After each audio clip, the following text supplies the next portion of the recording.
pessoal, aí vocês já viram a geometria molecular relacionada às moléculas em que o átomo central não possui par isolado de elétron. Então agora a gente vai entrar nas moléculas em que o átomo central possui um ou mais pares isolados. E agora? Nesse caso, são algumas propriedades, algumas poucas características que mudam em relação ao que vocês já viram até agora, tá? Então vamos lá. A gente tem que entender que quando o átomo central possui pares de elétrons isolados, as forças repulsivas elas atuam tanto entre os pares ligantes, que são aqueles que estão relacionados a alguma ligação, quanto aos pares ligantes, tá? Então, de acordo com aquele modelo que vocês viram lá no comecinho, essas forças repulsivas se separam em três, tá? É a repulsão entre o par isolado versus par isolado, repulsão entre par isolado e par ligante e repulsão entre par ligante e par ligante, tá? Vocês podem ver que é uma relação decrescente, ou seja, a repulsão entre pares isolados é maior do que uma repulsão entre par isolado e par ligante, que é maior que uma repulsão entre pares ligantes. Mas por que isso acontece? Por que essa repulsão é mais forte que a outra? Por quê? Vamos ver. Quando os elétrons de um par ligante, que são aqueles que estão dentro de uma ligação, que estão inseridos na ligação química, acontece o quê? Eles sofrem forças atrativas exercidas pelo núcleo de dois átomos. Por quê? Quando a gente tem uma ligação química, os elétrons que estão ali na ligação são atraídos pelo núcleo dos dois átomos envolvidos nessa ligação química. Por quê? Lembra que o núcleo de um átomo é constituído por prótons que possuem carga positiva e nêutrons que são neutros. E o elétron tem carga negativa, então acontece essa atração eletrostática. Então, ocorre essa força atrativa, tá? Então, esses elétrons, eles possuem uma menor distribuição espacial dentro da molécula, ou seja, ocupam menos espaço na molécula, o que causa uma menor repulsão, tá? Em contrapartida, os elétrons de um par não ligante, de um par isolado, estão associados a apenas um átomo. Qual átomo? Aquele em que os elétrons estão na camada de valência, certo? Por exemplo, do átomo central, o par de elétron que está ali é aquele par que está na camada de valência, certo? Então, ele está associado a este átomo.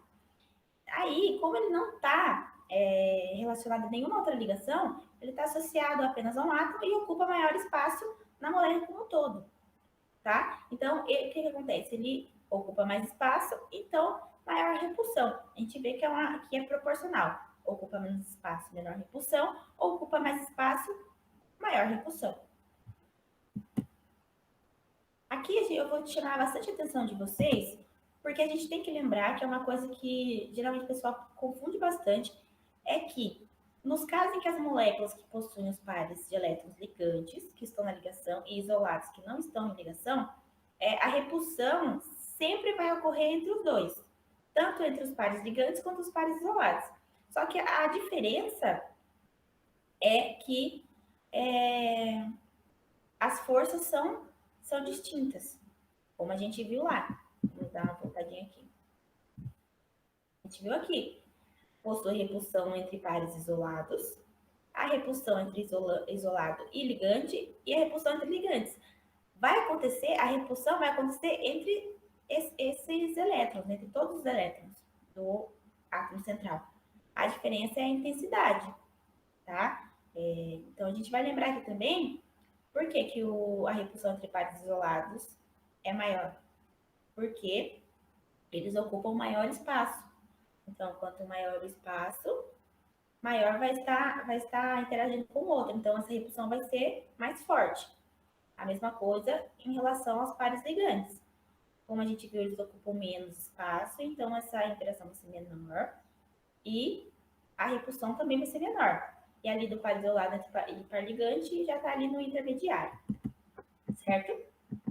Então, sempre lembrar disso, que a repulsão vai vir, não é porque os pares ligantes assumem uma força repulsiva menor que eles não têm influência, eles têm influência, a repulsão vem dos dois. A diferença é a intensidade dessa força repulsiva, tá? Vamos lá, então. Aqui, quando a gente fala de moléculas que o átomo central tem pares isolados, a gente tem que lembrar, a gente tem que fazer uma distinção, que é entre arranjo espacial dos pares de elétrons e a geometria molecular. Qual que é essa diferença? Ó, quando as moléculas que possuem pares isolados apresentam um arranjo espacial de elétrons, isso difere das geometrias adotadas, moleculares adotadas. Às vezes, o arranjo espacial de uma molécula não é o mesmo que a geometria molecular dessa mesma molécula. A gente vai entender isso, vamos lá. Aqui eu trouxe um exemplo para vocês do dicloreto de oxigênio, tá? Que é composto por 3 átomos, certo? 2 cloros e um oxigênio, tá? E aqui é o estabelecimento da ligação. O oxigênio faz uma ligação com um cloro e outra ligação com outro cloro. Então, ele estabelece 2 ligações químicas, certo? A diferença, a gente já viu? Entre 3 átomos antes, só que tem uma diferença aqui. Qual que é a diferença? Os pares isolados que sobraram aqui do oxigênio. 2 pares isolados. Aí, o que acontece? O que isso influi no arranjo e na geometria? Quantas espécies relacionadas ao oxigênio nós temos? Nós temos uma ligação com um átomo de cloro, outra ligação com outro átomo de cloro e 2 pares de elétrons. Então, quantas espécies estão relacionadas ao átomo central? 4 espécies. E qual que é a geometria relacionada a uma molécula de 4 espécies? Que vocês já viram já nessa aula. Tetraédrica, certo? Então, essa é a distribuição espacial dos elétrons, tá? O arranjo espacial possui um arranjo tetraédrico, porque eles têm 4 espécies. Porém, se a gente tirar os pares isolados e pensar só nas ligações que são estabelecidas, quantas ligações a gente tem? 2 ligações, certo? A gente poderia pensar, mas vai ser linear. Não vai ser linear porque qual que é a diferença que a gente tem aqui? A gente tem essa diferença entre que tem os pares isolados. Então, os pares isolados fazem com que a molécula estabeleça um ângulo de ligação. Lembra que no modelo isso é estabelecido, que a molécula adota uma geometria para poder diminuir essa repulsão. Então, esse ângulo de ligação que forma é justamente para isso, tá? Então, a gente tem que pensar, quando a molécula possui o átomo central que tem elétrons isolados, pares de elétrons isolados, a gente tem que pensar que ela possui uma distribuição espacial, um arranjo espacial e a geometria da molécula, tá? A gente tem que pensar muito isso, que senão a gente confunde e a gente tem que lembrar também que os pares isolados, eles têm uma influência aí, certo? Senão não teria uma explicação só para eles, né? Então, vamos pensar sempre nisso, não esquecer, porque é uma coisa bem importante para vocês entenderem sobre a geometria molecular. Então, aqui, um outro exemplo para vocês. O dióxido de enxofre, que são 2 oxigênios e um enxofre, certo? Mesma coisa do outro. 3 átomos, certo? Aqui a gente tem que pensar que o enxofre é uma exceção à regra do octeto, tá? Acho que vocês até já viram isso quando estava estudando com a professora sobre a regra do octeto.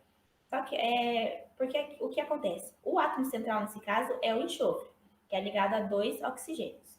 Os oxigênios, eles possuem 6 elétrons na camada de valência e precisam estabelecer quantas ligações? 2, certo? Para poder completar a regra do octeto a 8 elétrons, né? Só que o enxofre é uma exceção a essa regra. Ele consegue estabilizar com até mais elétrons. Por isso que a gente fala que a sua camada de valência ela é expandida. Ele consegue fazer mais ligações. Por quê? Vamos ver aqui. Quando ele estabelece essa ligação com os dois oxigênios, com quantos elétrons ele fica? Vamos ver. 1, 2, 3, 4, 5, 6, 7, 8, 9, 10. Ele se estabilizou com 10 elétrons na última camada. Mas isso é uma exceção própria do enxofre. Isso não é cabível a todos os átomos, tá? Isso aqui é uma exceção. Só para deixar claro para vocês não confundirem depois, tá? Então vamos voltar para a parte da geometria. A geometria, nesse caso, como que vai ser? O átomo central tem pares isolados? Tem pares isolados. Ele estabelece quantas ligações?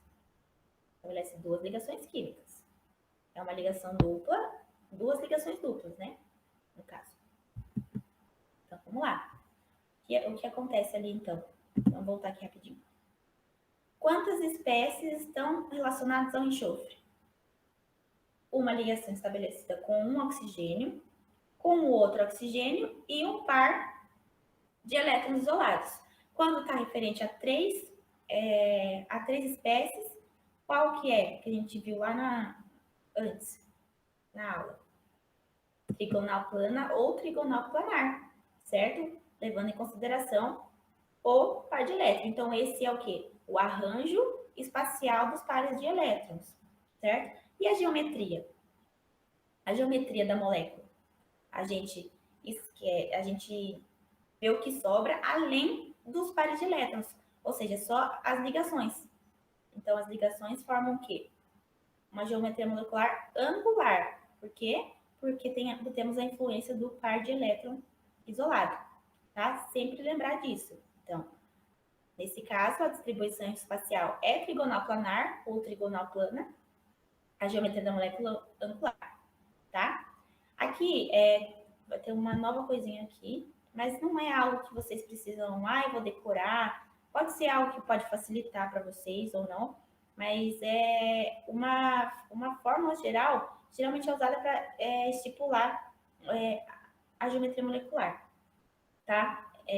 Aqui nesse caso, por exemplo, a gente tem uma fórmula geral A, B, X e Y. X e Y são números inteiros, tá? O A é referente ao átomo central, o B é referente aos átomos ligados, ou o átomo, né, ligado ao átomo central, e o E, ele representa um par isolado do átomo central.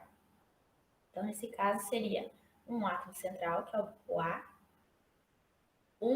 dois átomos ligados ao átomo central, que são os dois oxigênios, e um E, porque só temos um par de elétrons.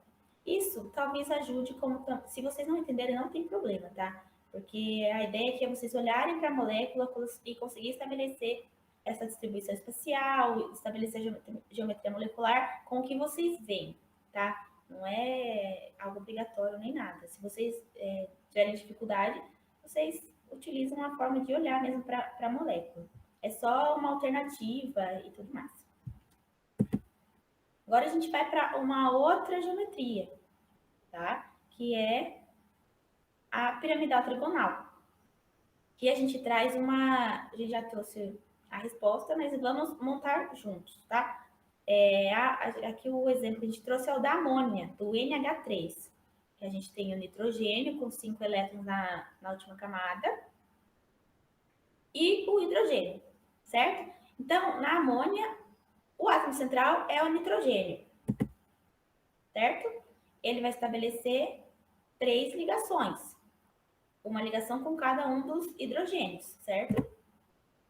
Então tá bom. E ele sobra o quê? Um par de elétron isolado, tá? Aqui a gente vê que ela estabilizou com 8, ó. 1, 2, 3, 4, 5, 6, 7, 8 elétrons na camada. Então vamos lá. Quantas espécies estão relacionadas ao átomo central, que é o hidrogênio? 3 ligações com o hidrogênio e um par isolado. Quando a gente trata de 4 espécies relacionadas ao átomo central, qual a geometria? O que a gente se relaciona? Com a tetraédrica. Então, como a gente está levando em consideração o par de elétron isolado, esse é o quê? O arranjo espacial dos pares de elétrons. Então, nesse caso, é tetraédrico o arranjo da amônia. E além do par isolado, considerando apenas as ligações, qual que é a geometria da molécula?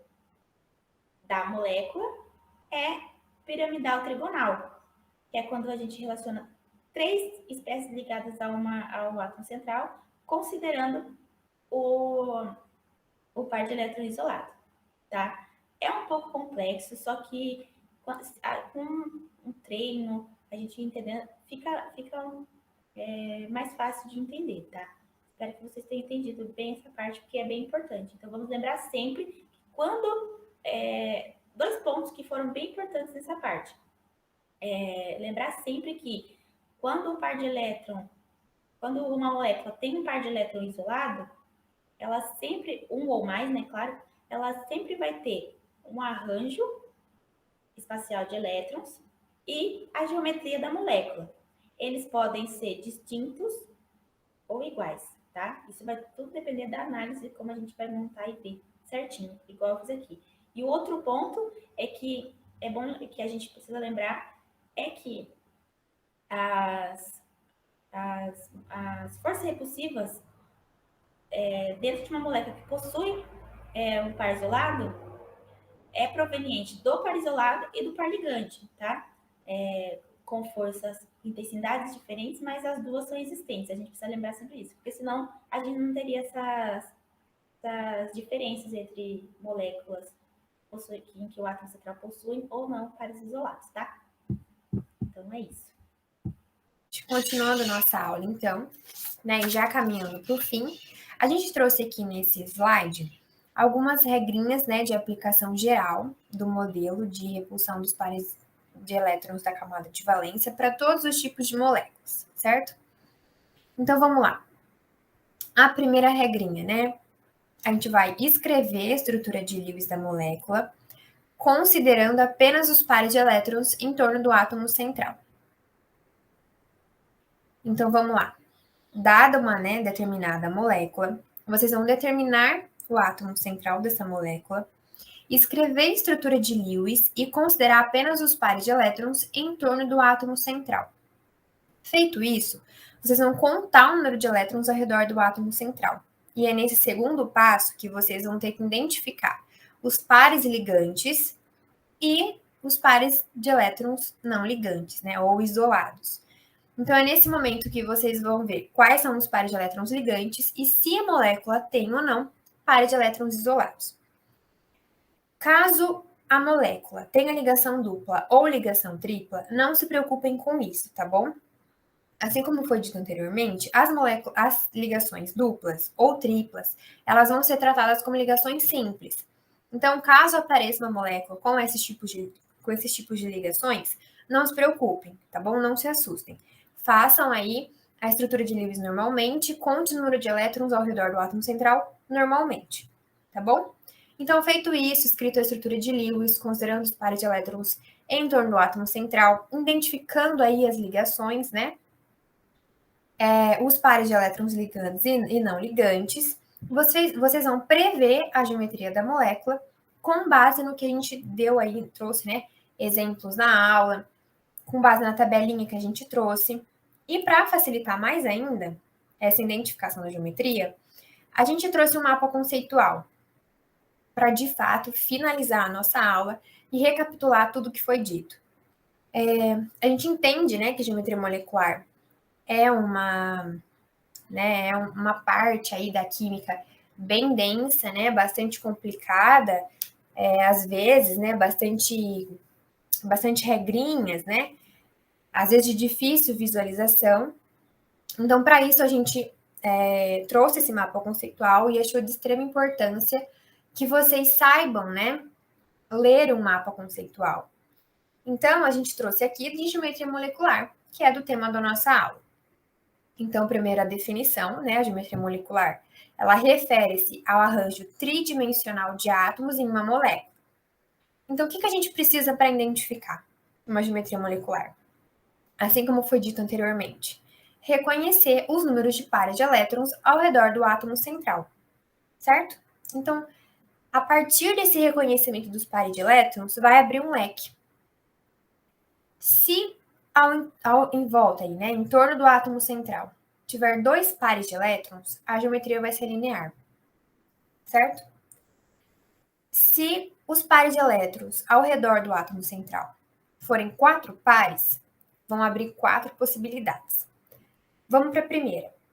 Se 3 desses pares forem de elétrons ligantes, aqui, ó, chama atenção para vocês na legendinha, tá? PEL, par de elétrons ligantes, e PENL, par de elétrons não ligantes. Então, voltando aqui, né? Se os pares de elétrons ao redor do átomo central forem 4, e, né, uma primeira possibilidade, se 3 deles forem pares de elétrons ligantes e um par de elétron não ligante, a geometria será piramidal. A segunda possibilidade, dentre esses 4 pares, se 2 pares forem de elétrons ligantes e 2 pares de elétrons não ligantes, a geometria será angular, certo? Uma terceira possibilidade, se os 4 pares forem de elétrons ligantes, se os 4 pares fizerem ligações, a geometria será tetraédrica. E na última possibilidade, dentre os 4 pares, se um par for de elétron ligante e 3 pares de elétrons não ligantes, a gente vai ter uma molécula biatômica. E uma molécula biatômica, ela sempre será linear, certo? Então, voltando aqui em cima, né? A partir do reconhecimento dos pares de elétrons do átomo central. Se em torno do átomo central a gente identificar 3 pares de elétrons, a gente vai abrir 3 possibilidades. Sendo uma delas, se um par de elétrons for ligante e 2 pares de elétrons não ligantes, a gente vai ter novamente uma molécula biatômica. E como eu disse, uma molécula biatômica, a geometria é sempre linear, certo? Se dentre esses 3 pares, os 3 pares de elétrons foram ligantes, a geometria sempre será trigonal plana. E mais uma possibilidade, né? Se dentre esses 3 pares, 2 pares forem de elétrons ligantes e um par de elétrons não ligantes, a geometria será angular, certo? Então, eu espero que esse mapa conceitual tenha facilitado, tá? Sempre que vocês forem fazer atividade, estudarem, sempre retomem esse mapa conceitual, que é de extrema importância e facilita demais o entendimento aí e a identificação da geometria, tá bom? E por fim, não menos importante, temos uma atividade. Então, trouxe aqui 2 orientações importantíssimas. A primeira, que a atividade deverá ser entregue até dia 12 de dezembro. E lembre-se que a atividade conta como presença. Então, a atividade vai ser disponibilizada no Moodle da disciplina. A gente trouxe um link para acesso aqui, mas vai ser tudo postado no Moodle da disciplina. E vai ser através, a gente trouxe um spoiler para vocês, que é um Google Forms, certo? Quem tem a dificuldade de acessar pelo computador, né, ou não tem acesso, a gente trouxe o QR Code aqui também, para facilitar o acesso pelo celular, ok? E é isso. Obrigado. Espero que vocês tenham gostado da nossa aula e qualquer dúvida, estamos à disposição. Aqui estão os nossos e-mails, o da Ana, o do Léo e o meu. Qualquer dúvida, entre em contato com a gente. Muito obrigada, pessoal. Até a próxima.